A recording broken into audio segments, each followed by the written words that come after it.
Nous sommes de retour. On va en République démocratique du Congo. Moïse Katumbi empêché de revenir au pays et l'intéressé se tourne vers la justice. L'opposant en exil va saisir toutes les instances après avoir été empêché vendredi et samedi de rentrer en République démocratique du Congo pour déposer sa candidature à l'élection présidentielle du 23 décembre prochain. C'est un de ses porte-paroles qui l'a déclaré. C'est une violation de la Constitution, de l'accord de la Saint-Sylvestre et de 2 résolutions du Conseil de sécurité des Nations Unies, a ajouté Olivier Kamitatou. Alors, Magloire Kevi, est-ce que vous comprenez l'obsession du pouvoir congolais à empêcher Moïse Katumbi de rentrer dans son pays? Est-ce que je comprends? Je dirais oui, je dirais non. Je dirais non, parce que la démocratie ne le permet pas. C'est un Congolais comme tout autre Congolais. Il peut revenir aisément dans son pays s'il estime qu'il peut revenir au pays. C'est en cela que je ne comprends pas. Pourquoi on empêche le monsieur de revenir au pays? Maintenant, je disais tantôt que oui, je pourrais comprendre parce que nous sommes purement sur un terrain politique. Et pour ceux qui connaissent un peu l'histoire de la République démocratique du Congo, c'est que je sens beaucoup plus une frustration de Joseph Kabila parce que Moïse Katumbi était l'un de ses bras droits. Et à un moment donné, c'est vrai qu'il y avait des soupçons comme quoi il avait des velléités de se présenter. Ce que l'intéressé a démenti à plusieurs reprises, mais par la suite, le président aussi a vu il a vu en l'homme véritablement ces relents-là. Et donc, étant le chef de l'État, on a mis toute la machine de l'État. Et aujourd'hui, il a été contraint à l'exil. Et officiellement, il y a un mandat d'arrêt contre lui. Il y a un mandat d'arrêt contre lui. Et on l'accuse d'avoir attenté, du moins s'il y a, comment ça s'appelle, atteinte à la sûreté de l'État. Tentative d'atteinte. Tentative d'atteinte à la sûreté de l'État. Voilà les chefs d'accusation que Kinshasa porte officiellement contre le monsieur. Mais là où je ne comprends pas également, c'est que au même on vous accusez le monsieur d'avoir tenté de atteinte à la sûreté de l'État, vous lancez un mandat d'arrêt contre lui. Et le monsieur, malgré tout cet arsenal-là, voudrait bien revenir au pays parce qu'il estime qu'il n'a rien fait. Et vous l'empêchez de revenir.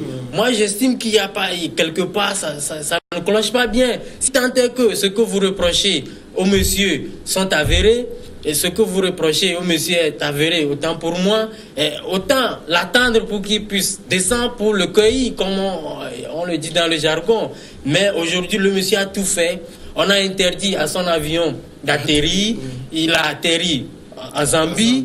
Il a voulu rallier la RDC par voie terrestre, ce qui n'était pas autorisé non plus. Donc, moi, il est quand même venu jusqu'à la frontière, mais a été empêché de franchir la frontière pour rentrer au pays. C'est ce qui me fait dire qu'au-delà, parce que moi je ne dirais pas non, ce serait très tôt de dire que le président a peur de lui politiquement. Ça peut être une évidence, mais je sens beaucoup plus une frustration parce qu'il a été longtemps un de ses proches collaborateurs et il n'a pas trop aimé la manière dont il a quitté. C'est vrai que le cas Vital Kamerhe était bien là avant lui, mais vous savez, n'est pas gouverneur de Katanga qui veut. José Kabila a bien su placer, enfin, il a vu en lui un homme de confiance. C'est pourquoi on l'a placé là-bas. Mais la suite, c'est vrai, nous sommes en politique et en faisant le gars aussi, il a eu des velléités politiques et aujourd'hui nous en sommes là et il devait aussi se préparer pour ça en réalité. Dimas, est-ce que Moïse Katumbi pour Joseph Kabila c'est la bête noire? Oui, c'est la bête noire. Et la bête noire, dans tous les sens, il a peur de Moïse Katumbi. Dans tous les sens. Il le fait partie, il le fait fuir le pays. Il lance un mandat d'arrêt. Il dépose une plainte contre lui, puisque c'est le procureur de la République qui lance le mandat. Et le monsieur dit, bon, je vais rentrer, je vais affronter la justice. Tout ce que vous me reprochez, je vais venir répondre de cela. Vous dites, non, il ne va pas venir. Mais Mais c'est quand même ahurissant ces comportements en Afrique, quoi. Je ne m'en reviens pas parce que quelqu'un qui a droit d'être dans son pays, vous ne voulez pas qu'il revienne. Alors, c'est chez soi seul qu'on peut venir, on peut revenir sans pièce. Oui, oui. Vous n'avez pas de pièce pourvu que vous parliez la langue du pays. On est obligé de vous faire venir. Ça dit que si moi, j'arrive maintenant à la frontière du Ghana, ou bon, à la limite au Ghana, on parle notre... Mais si je parle réellement un patois, une langue togolaise, mais ils sont obligés de me laisser passer. Ils sont obligés de me laisser passer parce que je peux justifier mon appartenance à ce pays-là. Je suis citoyen de ce pays. Peut-être qu'il y a eu un problème, je n'ai pas eu des pièces d'identité, mais je peux prouver que... Et quand on déporte quelqu'un, on dit que ben, toi, tu es persona non grata. Dans tel pays, c'est dans ton pays qu'on t'envoie. Maintenant, on dit que tu ne peux pas venir chez toi. Ça, c'est Africa. Tu ne peux pas venir chez toi. Mais au nom de quoi on peut t'interdire de venir chez toi? Au nom de quoi? Même la politique. Si on veut, on lui reproche un certain nombre de choses, on n'a qu'à le laisser affronter la justice. Mais on voit que même entre les mains de la justice, Katumbi constitue une pomme chaude pour Kabila. Et donc, il veut coûte que coûte l'écarter pour qu'il ne puisse pas se positionner. Mais à la limite, moi, je ne suis pas aussi content de l'homme Katumbi. Parce que c'est quelqu'un qui avait eu toutes les faveurs de ce pouvoir. Il exploitait plus d'une vingtaine de mines. Lui seul. C'est-à-dire qu'il dirige des sociétés qui les exploitent.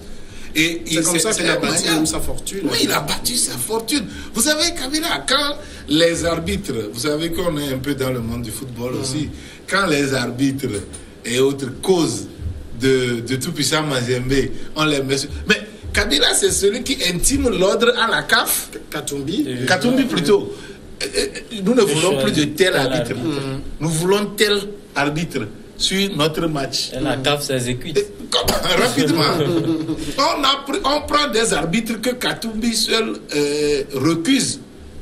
Il prend son téléphone et il appelle le vieux malade là.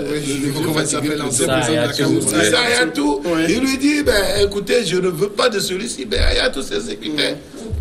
Et quand les arbitres arrivaient à Lubumbashi pour le match là, écoutez, vous avez un portable neuf avec des appels illimités, mais vous êtes bourré de sous.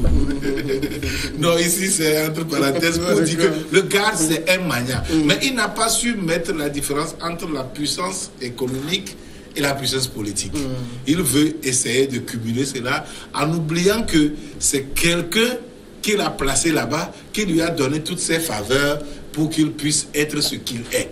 Il y a de cela quelques jours, personne n'entendait parler de Katumbi. Il a fallu qu'on le fasse. Et donc, c'est un produit de Kabila. Et donc, c'est à cela que je parlais de frustration. Voilà, quand Kabila le malmène maintenant, il sait ce qu'il est en train de faire. Est-ce qu'il faut, si on suppose que l'interdiction, enfin l'empêchement fait à Katumbi de rentrer au pays est lié à la politique, est-ce qu'il faut se dire qu'après le 8 août, on pourra peut-être le laisser rentrer parce que le 8 août, c'est la date butoir pour le dépôt des candidatures?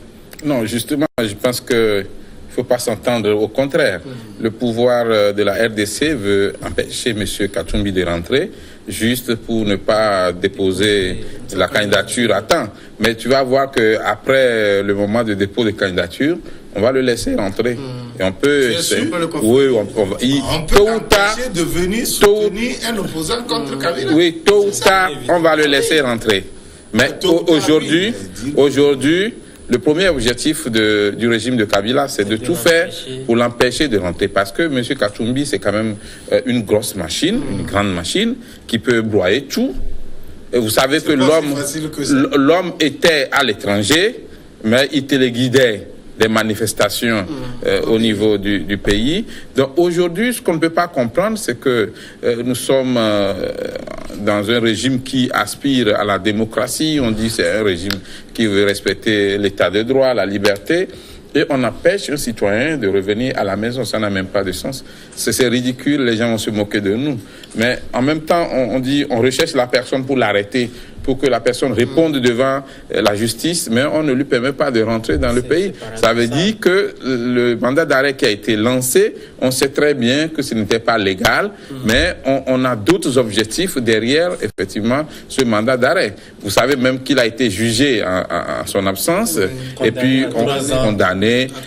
Maintenant que la personne veut revenir, laissez à M. Katumbi la possibilité de venir et de répondre devant les juges. Non, sa présence à l'étranger. Voilà.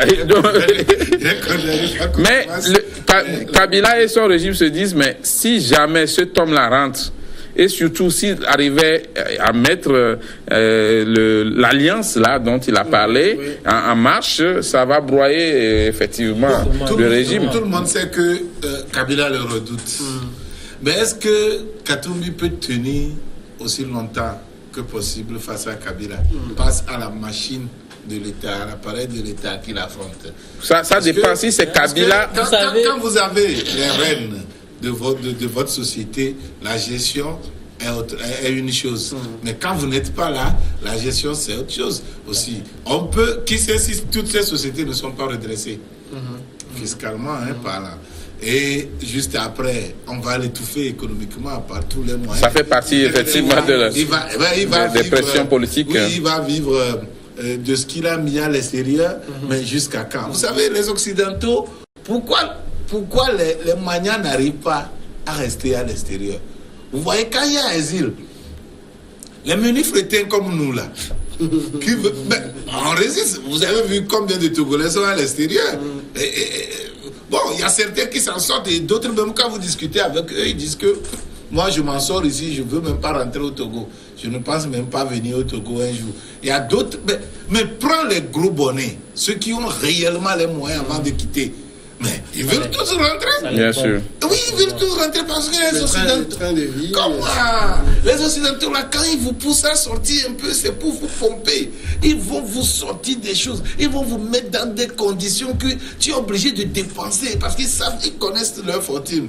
Ils savent ce qu'ils ont placé à l'extérieur. Et ils savent comment faire pour leur pomper cela. Et une façon de les pousser à la décharge. Des fois, quand vous n'êtes plus là, les comptes là, c'est en leur nom.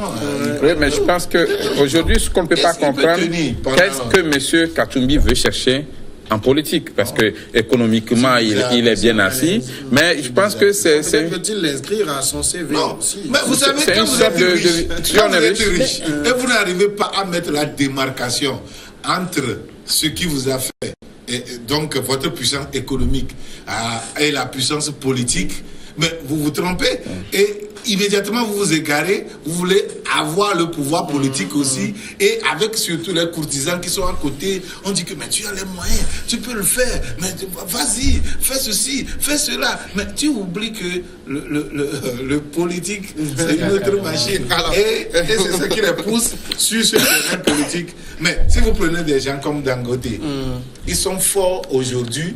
Tu prends Dangote, tu prends Naka Adenuga et autres parce qu'ils s'occupent uniquement de leur domaine politique, de leurs affaires. Le jour où ils vont essayer de mettre le pied sur le terrain politique, on va les smatcher. Prenez l'autre là, Abiola. Abiola, l'ancien Mania nigérian, qui voulait s'opposer à Abacha. Il avait même créé Chief Abiola. Oui, Chief Abiola. Il avait gagné les élections parce que la dernière fois, le Nigeria a reconnu, on l'a réhabilité dans sa victoire. Abacha l'a tué. Et bien, à un moment donné, est-ce que c'est Abacha même? Parce que vous voyez comment ça s'est passé. On a aussi des talents qui ont réussi les deux. Oui, mais c'est deux cas différents. D'accord. Bon, je vais passer la parole à Magloire. Katumbi décide quand même de saisir la justice. Ça peut marcher?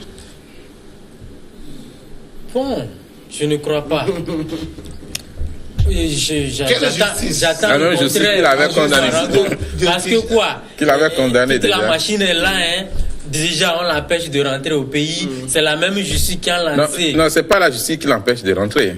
C'est le pouvoir. Oui. Qui a mis les forces de sécurité, voilà, c'est politique là-bas. Politique, mais le parquet au devant. Mais le parquet veut l'arrêter. C'est ce que je dis, donc c'est toute une machine. Non, quand le parquet lance un mandat d'arrêt, ça veut dire que là où tu te trouves, si nous nous te trouvons, nous allons... On t'arrête et tu réponds. Et tu réponds. Et là, lui-même, il vient Maintenant, il dit que je vais venir. Et maintenant, on met des dispositions. C'est ça, il y a une sorte de contraste, voilà. Et je vais vous donner cette anecdote-là même. À un moment donné, le QG de Katumbi a lancé une alerte comme cela pour dire que voilà, l'avion vient d'atterrir quelque part. Fallait voir comme le Lumumbashi, Kinshasa, des chars par-ci, par-là. Ça voudrait dire que l'homme fait tellement peur. L'homme fait tellement peur et moi je... Il ressemble à quelqu'un. Quand il veut rentrer dans son pays, tout le monde... Voilà. Il à quelqu'un. Je dis, on ne dort votre pas vite. question, elle est là. Mais honnêtement, il faut dire que... saisis quelle justice en réalité? Non, moi je crois que la justice du Congo, comme la justice du Kenya, peut surprendre aussi, hein.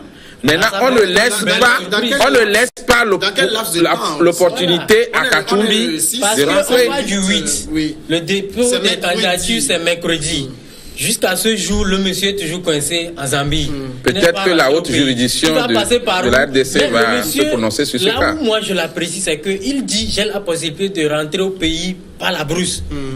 Ça dit pas des mots frauduleux. Non, il peut pas. C'est une manière de parler. Il sera assassiné comme un chien. Même à la frontière et Congo-Zambie, il donnait des interviews aux médias occidentaux pour dire je suis actuellement à la frontière, je vais rentrer sous peu dans mon pays et je vais déposer ma candidature. Ça s'appelle le show, c'est du show. Voilà. C'est de la communication politique. Que le monsieur, il s'est bien préparé et apparemment il réussit son coup. L'histoire retiendra, c'est vrai. Côté médiatique. Oui, le coup médiatique. On va marquer la pause et on sonne la demi-heure puis on revient.